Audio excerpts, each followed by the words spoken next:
રાજકોટમાં ઇન્ટરનેશનલ પતંગ મહોત્સવ યોજાયો છે। ધર્મેન્દ્રસિંહ કોલેજના ગ્રાઉન્ડમાં પતંગ મહોત્સવનું આયોજન થયું છે। 8 જેટલા દેશોના અને ભારતના અનેક રાજ્યોમાંથી પતંગવીરો આવ્યા છે। મહાનગરપાલિકા અને ટુરિઝમ વિભાગે આ આયોજન કર્યું છે। શહેરના લોકો રંગબેરંગી પતંગો નિહાળી ગ્રાઉન્ડ માટે પહોંચ્યા હતા।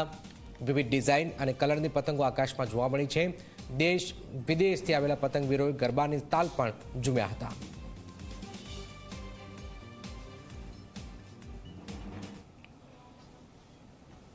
ભારતના વડાપ્રધાન માનનીય નરેન્દ્રભાઈ મોદી સાહેબ જ્યારે ગુજરાતના મુખ્યમંત્રી શ્રી હતા ત્યારે પરંપરા શરૂ કરી હતી। પતંગને વિશ્વના ફલક ઉપર લઈ જવા માટે આંતરરાષ્ટ્રીય પતંગ મહોત્સવ ગુજરાત સરકાર દ્વારા શરૂ કરવામાં આવ્યો હતો। તેના ભાગરૂપે 10 તારીખથી લઈને 13 તારીખ સુધીમાં ગુજરાતની તમામ મહાનગરપાલિકાઓની અંદર આ પતંગ મહોત્સવનું આયોજન રાજ્ય સરકાર અને અલગ અલગ કોર્પોરેશનના માધ્યમથી કરવામાં આવી રહ્યું છે। ગુજરાતની અલગ અલગ બહારના રાજ્યોમાંથી પણ આપણા ભારતીય પતંગવીરો આવ્યા હતા અને આંતરરાષ્ટ્રીય એટલે કે કાઠમંડુથી આવ્યા છે, નેપાળ, પોલેન્ડથી આવ્યા છે, મલેશિયાથી, થાઈલેન્ડથી, કેનેડાથી પણ આવ્યા છે। Very good and very nice. It's a kite festival. It's the first in India. I came from South Korea. I'm very happy to many people.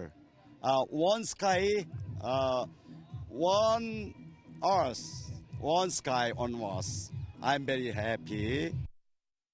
मैं माननीय हमारे प्रधानमंत्री श्री नरेंद्र मोदी जी का बहुत तहे दिल से धन्यवाद करूंगा कि इतना बड़ा उन्होंने आयोजन कराया। इसी के साथ साथ मैं गुजरात की गवर्नमेंट, गुजरात टूरिज्म सभी का धन्यवाद करना चाहूँगा कि इस लेवल पे इतना बड़ा जो इवेंट कराया है आपने, तो ये बहुत ही काबिले तारीफ है। ये खाली एक पतंग का इवेंट नहीं है, इससे हम एक दूसरे के साथ एकजुटता दिखा रहे हैं, एक दूसरे से मिल रहे हैं, एक दूसरे के ट्रेडिशन और कस्टम शेयर कर रहे हैं।